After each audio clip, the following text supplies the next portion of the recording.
একদিন পুকুর পাড়ে ব্যাঙ হাঁ করে বসে আছে। এই গায়ে কেউ আমারে দেখে না, আমি কি এতই বাজে ব্যাঙ? হঠাৎ তার সামনে দিয়ে হাঁটছিল সুন্দরী মুরগি। কি হে ব্যাংদা, মুখ হাঁ করে কাকে দেখছো? তোমাকেই। আমার হৃদয় প্যাক প্যাক করছে, বিয়ে করো আমাকে।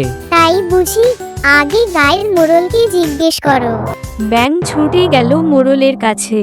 বিয়ে করতে হলে মুরগিকে দাও 100 কেঁচো আর 1 কুইন্টাল ধৈর্য।